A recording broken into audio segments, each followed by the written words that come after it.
नमस्कार, स्वागत है आपका बड़ी खबर में। दिन की 4 बड़ी खबरें लेकर मैं हाजिर हूं आपके साथ सोनिया चौहान। पहली खबर चंडीगढ़ से, जहां सीएम सैनी ने बड़ी घोषणा की है और साथ ही स्वतंत्रता सेनानियों और उनके आश्रितों को तोहफा दिया। और दूसरी खबर रोहतक से है, जहां से सीएम सैनी ने 15,000 से ज्यादा परिवारों को प्लॉटों की सौगात दी। और तीसरी खबर फरीदाबाद से है, जहां हरियाणा रोडवेज के कर्मचारियों ने अपनी मांगों को लेकर मोर्चा खोल दिया है। चौथी खबर सोनीपत से है, जहां कांग्रेस के विधायकों और पार्षदों ने आंदोलन की चेतावनी दे डाली। ये दिन की 4 बड़ी खबरें हैं, तस्वीरों के माध्यम से आप समझ सकते हैं। पहली खबर चंडीगढ़ से, पहली तस्वीर है जहां पर स्वतंत्रता सेनानियों को सीएम की बड़ी सौगात, सेनानियों की बढ़ाई पेंशन। और वहीं दूसरी खबर रोहतक से, जहां सीएम नायब सैनी ने सौगात दी है, 15,000 से ज्यादा परिवारों को तोहफा दिया है, जरूरतमंद परिवारों को मिलेंगे प्लॉट। और तीसरी खबर फरीदाबाद से है, जहां रोडवेज कर्मचारियों का हल्ला बोल, कर्मचारियों ने दिया सांकेतिक धरना। और चौथी खबर सोनीपत से है, जहां कांग्रेस विधायक सुरेंद्र पवार ने प्रेस कॉन्फ्रेंस की और साथ ही बीजेपी पर जमकर निशाना साधा और निगम कमिश्नर के खिलाफ प्रदर्शन करेंगे। इस दौरान उन्होंने कहा, ये दिन की 4 बड़ी खबरें हैं, चारों तस्वीरों के माध्यम से आप समझ सकते हैं। पहली तस्वीर चंडीगढ़ से है, जहां पर स्वतंत्रता सेनानियों को सीएम की बड़ी सौगात, सेनानियों की बढ़ाई गई पेंशन। और वहीं दूसरी खबर रोहतक से है, जहां पर सीएम सैनी की 15,000 से ज्यादा परिवारों को सीएम सैनी ने तोहफा दिया। और तीसरी खबर फरीदाबाद से, जहां पर रोडवेज कर्मचारियों का हल्ला बोल और कर्मचारियों ने सांकेतिक धरना दिया।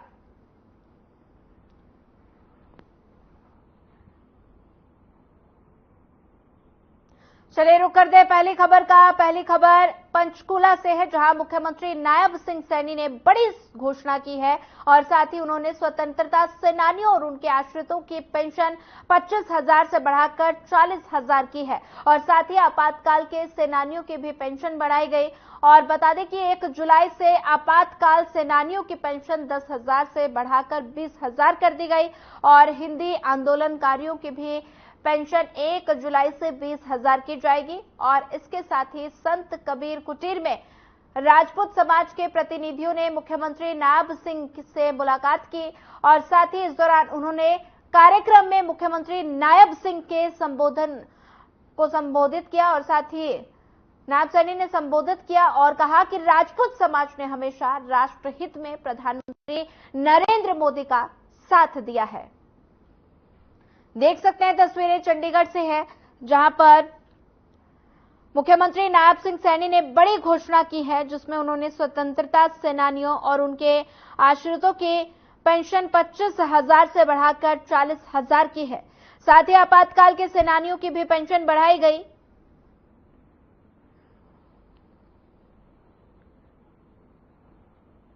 हमारे वो स्वतंत्रता सेनानी जिन्होंने इस भारत की आजादी के लिए अपने आप को कुर्बान किया है, अपने आप को जिन्होंने इस देश की रक्षा के लिए कुर्बानियों के ऊपर चढ़े गए, यातनाएं सही, ऐसे स्वतंत्रता सेनानियों के आश्रितों को जो मिलने वाली पेंशन है वो 25,000 रुपए थी।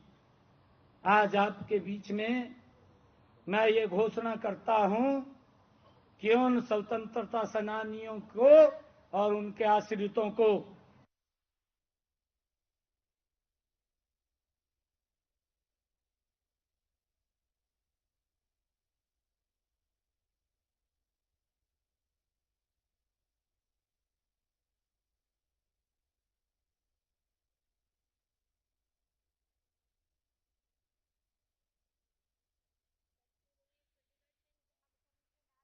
ने बड़ी घोषणा की है, जिसमें उन्होंने स्वतंत्रता सेनानियों और उनके आश्रितों की पेंशन 25,000 से बढ़ाकर 40,000 की है। और साथ ही आपातकाल के सेनानियों की भी पेंशन बढ़ाई गई।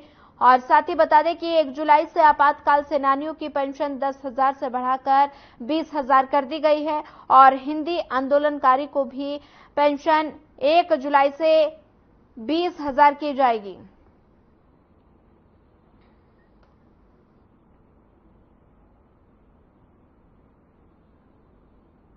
वहीं इसी खबर पर ज्यादा जानकारी साझा करने के लिए हमारे संवाददाता चंडीगढ़ से ओपी शर्मा हमारे साथ जुड़ गए हैं और साथ ही ओपी शर्मा, लगातार स्वतंत्रता सेनानियों को सीएम नायब सैनी ने एक बड़ी सौगात दी है और सीएम सैनी ने आश्रितों की पेंशन बढ़ाई है, सेनानियों की पेंशन बढ़ाई है। इस पर क्या कुछ ज्यादा जानकारी, एक बार अपडेट दे दीजिए।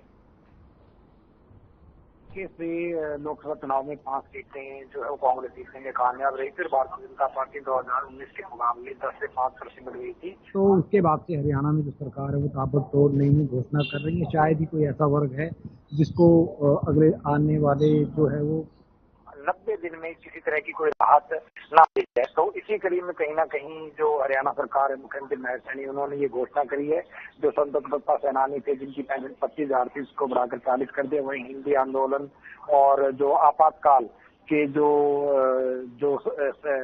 स्वतंत्र सेनानी थी उनकी भी जो है सैलरी जो है वो 40,000 रुपए 10 से कर दी गई। तो कहीं ना कहीं सरकार का जो मकसद है, एक तरफ स्वतंत्रता सेनानियों के नाम के ऊपर वोट हासिल करना, दूसरा हिंदी आंदोलन की बात करें तो 1970 के दशक में जब 1960 के दशक में जब पंजाब और हरियाणा एक थे, तब पंजाब में एक ऑर्डिनेंस पास किया, कानून लाया गया था जिसके तहत सभी के ऊपर जो है पंजाबी पढ़ना लिखना जो है जरूरी कर रहे थे। तो उसके खिलाफ कहीं ना कहीं आंदोलन हुआ था, इसमें बहुत सारे लोगों को जेल भी हुई थी। तो कहीं ना कहीं बीजेपी उस मुद्दे को भुनाना चाह रही। वहीं जो 1975 के अंदर जो इमरजेंसी लगाई थी, इस दौरान जो लोगों को जेल में यातनाएं मिली, उनको तरह तरह के से प्रताड़ित किया गया, उन सभी को भी कहीं ना कहीं एक वोट बैंक के तौर पर समझते हुए भारतीय जनता पार्टी ने ये जो किया है। और अगर 2 दिन पहले की बात करें तो हरियाणा सरकार ने जो ओबीसी क्रीमी लेयर थी उसको भी बढ़ाकर 8 लाख रुपए कर दिया। हालांकि पूर्व मुख्यमंत्री मनोहर लाल ने इनको 6 लाख किया था।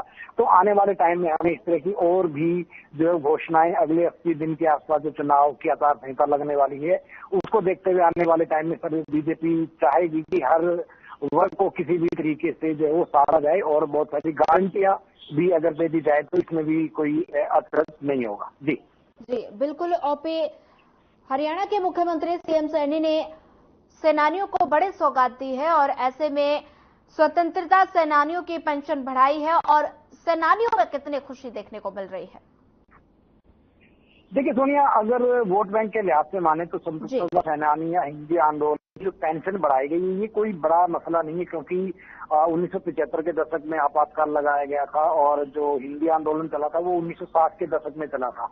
तो इस दौरान जिन लोगों ने यातनाएं झेली होंगी या जो भी उनके साथ हुआ, जेल में गए, तो बहुत कम लोग, करीबन 25-30 हजार लोग होंगे। लेकिन कहीं ना कहीं सरकार इन मुद्दों को जो जिंदा रखने के लिए जो ये पेंशन जो है सरकार ने एक तरीके से जो है बढ़ाई है। हालांकि ठीक है, पेंशन बढ़ी है, पेंशन बढ़ने का जो संबंधित वर्ग है वो हमेशा ही जो स्वागत करता है। और लेकिन जिस तरीके से एक अच्छी परसेंटेज में जो पेंशन बढ़ाई गई है तो कहीं ना कहीं वोट बैंक की राजनीति और मुद्दों को जीवित रखने की कवायद। जी बिल्कुल। मुख्यमंत्री सीएम सैनी के संबोधन में उन्होंने कहा कि राजपूत समाज ने हमेशा राष्ट्र हित में प्रधानमंत्री नरेंद्र मोदी का साथ दिया। तो ऐसे में ये समझा जाए कि राजपूतों को साधने की कोशिश की जा रही है।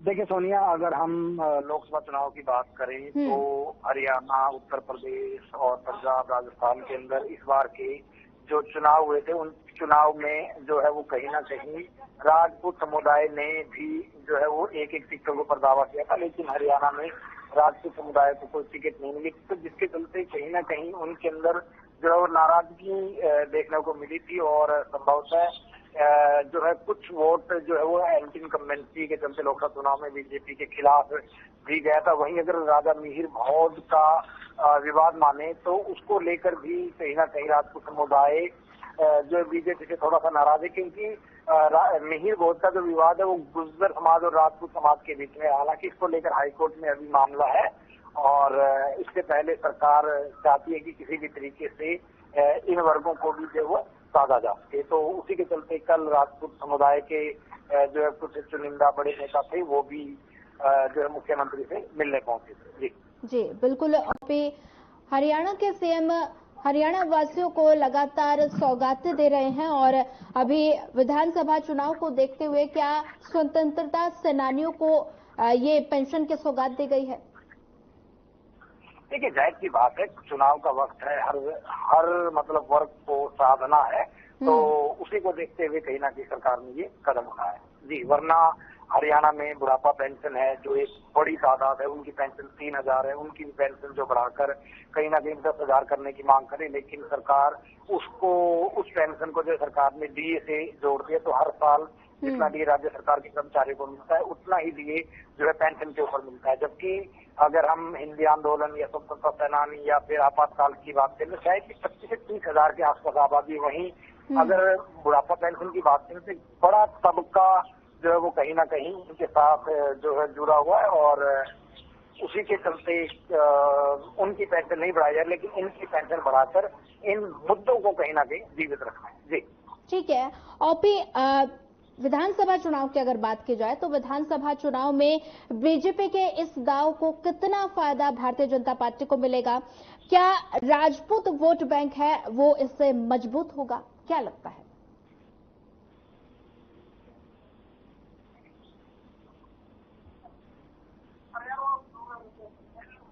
ओपी, सुन पा रहे हैं आप?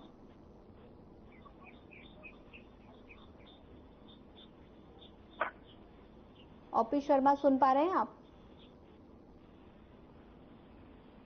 चलिए, लगता है तकनीकी खामी के कारण शायद संपर्क टूट गया है।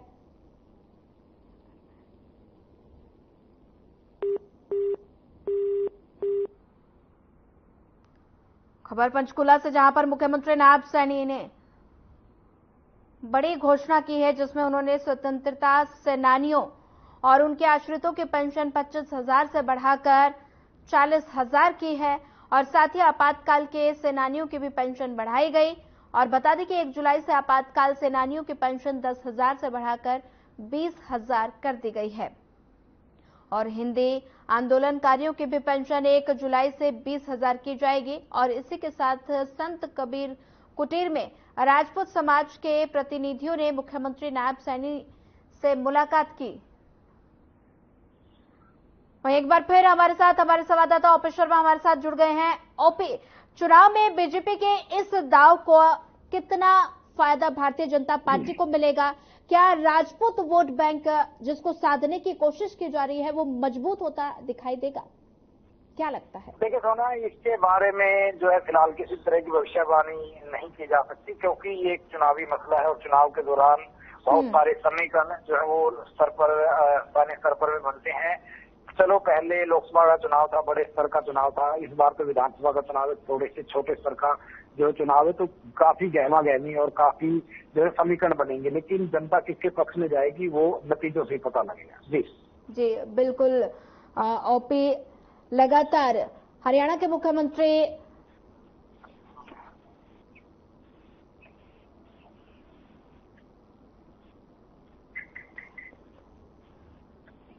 ठीक है। ओपी शर्मा, ज्यादा जानकारी साझा करने के लिए आपका धन्यवाद।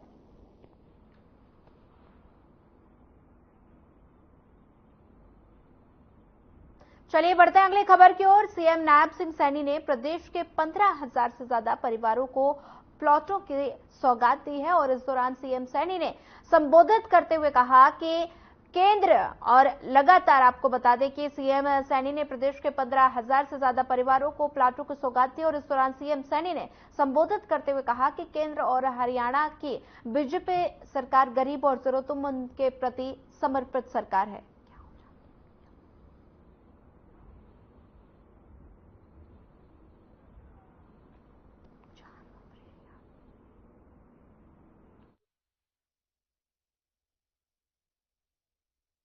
उस हैप्पी कार्ड के माध्यम से हमने ये निर्णय किया कि जिन परिवारों की आय 1 लाख रुपए से कम है, ऐसे परिवारों को हमने ये कार्ड दिया और ऐसे ये परिवार हरियाणा प्रदेश के अंदर 23 लाख परिवार थे, जिनको हमने 84 लाख लोगों को ये कार्ड देने का काम किया। लगातार हमारी सरकार उन तक ये कार्ड पहुंचाने का काम कर रही है। और ये निर्णय हमारी सरकार ने लिया कि वो व्यक्ति उस कार्ड के ऊपर 1 साल के अंदर 1000 किलोमीटर तक फ्री में यात्रा कर सकेगा, उसको कोई भी पैसा किराए के लिए नहीं लगेगा। ये सुविधा ये हमारी सरकार ने, ये जब दूसरी योजना मैंने शुरू की है, ये उसके गरीब लोगों के लिए देने का काम किया है। मित्रों, साथियों, हमने तीसरा योजना जो शुरू की है, हमने तीसरी योजना ये शुरू की है जब आदरणीय प्रधानमंत्री नरेंद्र मोदी जी ने 22 जनवरी को जब अयोध्या के अंदर भगवान श्री राम के भव्य और दिव्य प्राण प्रतिष्ठा के कार्यक्रम में थे, तो आदरणीय नरेंद्र मोदी जी ने संकल्प लिया था। उन्होंने कहा था कि मेरी सरकार गरीब लोगों के छत के ऊपर रूफटॉप सोलर लगाने का काम करेगी। और हमने जो तीसरा कार्यक्रम अंबाला के अंदर किया है, अंबाला के अंदर हमने अपने परिवारजनों को बुला करके उनके बीच में बैठ करके हमने इस योजना का शुभारंभ किया है। प्रधानमंत्री सोलर हर घर मुफ्त बिजली योजना, इस योजना का शुभारंभ किया है। 2 किलोवाट का सोलर पैनल लगेगा और उसके लिए हमने उसको ऑनलाइन खोल दिया है कि जिन परिवारों की आय 1,80,000 रुपए से कम है, वो परिवार उसमें एंटर कर सकता है, उस योजना का लाभ ले सकता है। और हमने उस योजना के माध्यम से हमारी सरकार ने निर्णय किया कि जो उस सोलर पैनल के ऊपर खर्चा आएगा, वो खर्चा 1,10,000 रुपए का आएगा। और हमारी सरकार ने निर्णय किया कि 60,000 रुपया नरेंद्र मोदी देगा, 50,000 रुपया मैं दूंगा। किसी भी व्यक्ति को कोई पैसा नहीं लगेगा और उसके घर के ऊपर वो सोलर पैनल लग जाएगा। और जो हमने कहा है, जो ये योजना बनी है कि उसका बिजली का बिल वो 0 हो जाएगा, उसका कोई बिजली का बिल नहीं आएगा। और जितनी बिजली बचेगी उसको सरकार खरीदेगी और उस बिजली का पैसा भी उस परिवार को मिलेगा, उस व्यक्ति को मिलेगा। इस सरकार को हमने, इस योजना को हमने गरीब के साथ जोड़ने का काम किया।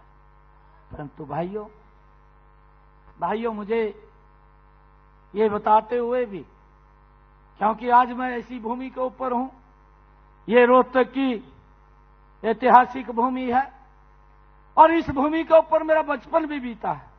मैं लंबे समय तक यहां पर रहा हूं, इस भूमि के ऊपर रहा हूं, क्योंकि मनीष जी और हमारे सभी जो बहुत ही वरिष्ठ नेता हैं ये जानते हैं। परंतु मैं आपको बताना चाहता हूं कि यहां के सरकार के एक मुखिया थे और वो मुखिया बोलते थे, ये कहते थे, जनसभाओं में कहते थे कि आप हमें वोट दें, हम 24 घंटे बिजली देंगे। इस बात का दुष्प्रचार करते थे, वोट ले जाते थे और वोट लेकर के लोगों के हालात के ऊपर छोड़ देते थे। 4 घंटे भी बिजली नहीं मिलती थी और लोग त्राही त्राही करते रहते थे। फिर उनका एक सहयोगी दल भी था, एक सहयोगी दल था, वो इस प्रकार की बयानबाजी करता रहता था, मुझे कहते हुए ये कोई गुरेज नहीं है। यहां के जो मुखिया थे कांग्रेस के, लगातार 10 वर्ष तक मुख्यमंत्री रहे भूपेंद्र सिंह हुड्डा, लोगों को बरगला करके उनका वोट बटोरने का काम करते रहे। और जो 100 गज के प्लाट थे वो भी समस्या इन्हीं की पैदा की हुई है। परंतु हमने निर्णय किया कि गरीब के जीवन को सरल करने का काम ये मेरी सरकार करेगी और हमने उनको कागज भी दिए और उनको कब्जा भी देने का काम ये हमारी सरकार ने किया है। और भाइयों, ये बोलता था कि हम 24 घंटे बिजली देंगे, बढ़ते हैं अगली खबर की ओर। हरियाणा रोडवेज के कर्मचारी सांकेतिक धरने पर बैठे हैं और कर्मचारियों ने पुरानी पेंशन बहाली और कच्चे कर्मचारियों को पक्का करने के साथ साथ अन्य कई मांगों को लेकर आज सांकेतिक धरना दिया। और इस दौरान कर्मचारियों ने कहा कि काफी लंबे समय से उनकी मांगों को सरकार पूरा नहीं कर रही और इसी को लेकर उन्होंने पहले भी कई बार धरना दिया है, लेकिन सरकार की ओर से उन्हें सिर्फ झूठा आश्वासन ही दिया जाता है। और इसके साथ ही उन्होंने कहा कि सरकार ने मांगे पूरी नहीं की तो 14 तारीख को परिवहन मंत्री के आवास का घेराव किया जाएगा।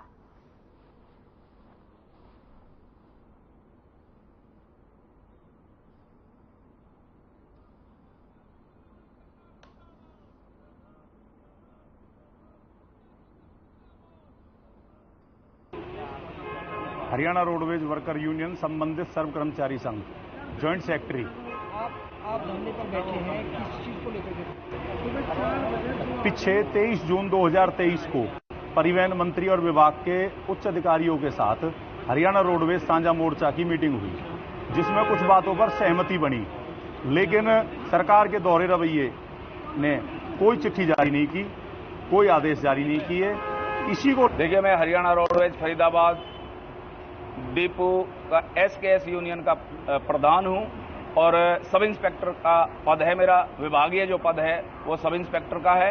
आज साझे मोर्चे के आह्वान पर एक दिन की सांकेतिक भूख हड़ताल का प्रोग्राम है और उस भूख हड़ताल के प्रोग्राम में हम बैठे हुए हैं। हमारे रोडवेज का एक एक कर्मचारी आज भूख हड़ताल पर है। हमने आज वैसे हड़ताल नहीं की है, बसें नहीं रोकी हैं।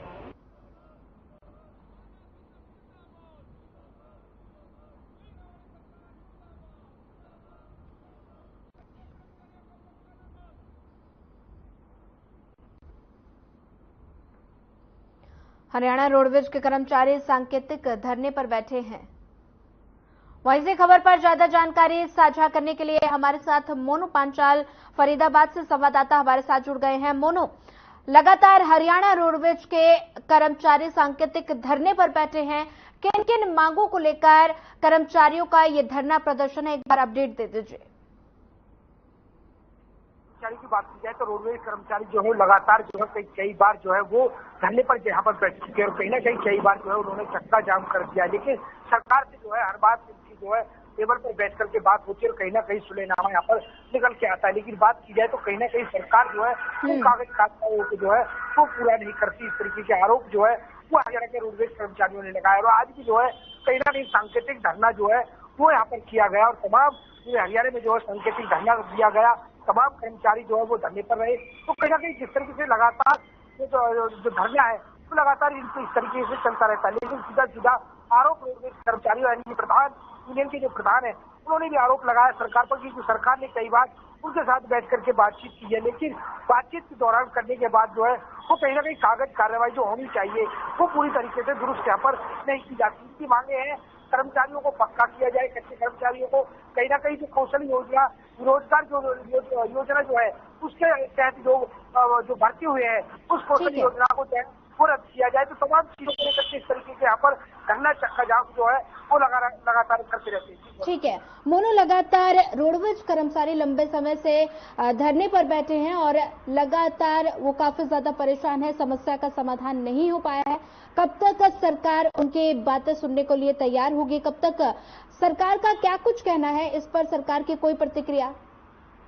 देखिए, सरकार की तरफ से कोई अभी तक प्रतिक्रिया सामने नहीं आई है। सोनिया, हर बार जिस तरीके से देखा जाए तो कहीं ना रोडवेज कर्मचारियों को जो है वो आश्वासन दिया जाता है, लेकिन अभी तक की बात की जाए तो अभी तक किसी तरीके का कोई हरियाणा सरकार की तरफ से या फिर रोडवेज विभाग की तरफ से कोई भी इस तरीके का कोई जो बयान है वो सामने नहीं आया है। लेकिन कहीं ना कहीं देखा जाए तो आने वाली जो है 14 जुलाई को जो है वो कहीं ना कहीं परिवहन मंत्री का जो है आवास का घेराव जो है वो रोडवेज कर्मचारी करेंगे, लेकिन उसके साथ अगर भावी सुनवाई नहीं हुई तो उसके साथ साथ जो है पूरा चक्का जाम भी कर सकते हैं। ठीक है मोनू, ज्यादा जानकारी साझा करने के लिए आपका धन्यवाद।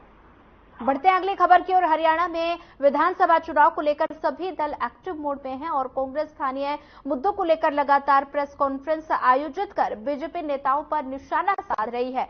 और सोनीपत विधायक सुरेंद्र पवार ने कांग्रेस भवन में प्रेस कॉन्फ्रेंस आयोजित की। उन्होंने नगर निगम के कमिश्नर पर विकास कार्य नहीं करवाने का आरोप लगाया। सुरेंद्र पवार ने कहा कि आगामी 10 से 15 दिनों के बाद नगर निगम के कर्मचारी के खिलाफ कांग्रेस प्रदर्शन करेगी, और क्योंकि विकास कार्य नहीं हो रहे और निगम अधिकारी किसी भी पार्षद की सुनवाई नहीं कर रहे हैं, और इस दौरान उन्होंने और भी कई मुद्दों पर चर्चा की। क्या कुछ कहा, सुनिए। मामले पर अगर ध्यान नहीं दिया तो हम आने वाले अगले 10-15 दिन में जो है बिल्कुल धरना भी देंगे, प्रदर्शन भी करेंगे और सचिवालय में भी प्रदर्शन करेंगे। ये आज की डेट में तो सबसे बड़ी तो ये है क्योंकि बरसातें आने लग रही हैं, शहर के पानी की निकासी है। क्योंकि जब देखा होगा कि परसों की बात है, 30 मिनट की बारिश में ही अगर शहर में 4-4 फुट, एक जगह तो 7 फुट पानी था। शनि मंदिर के पास देखा होगा 9 फुट पानी खड़ा हो गया। पर 30 मिनट की बारिश में अगर जिस शहर में 7-7 फुट, 4-4 फुट पानी, 9-9 फुट पानी खड़ा है, तो फिर क्या तो वहां काम हो रहा है। पार्कों की हालत कैसी है? पार्कों की जहां तक बात है, फिलहाल बड़ी खबर में बस इतना है। ज्यादा खबरों के लिए बने रहिए हमारे साथ। नमस्कार।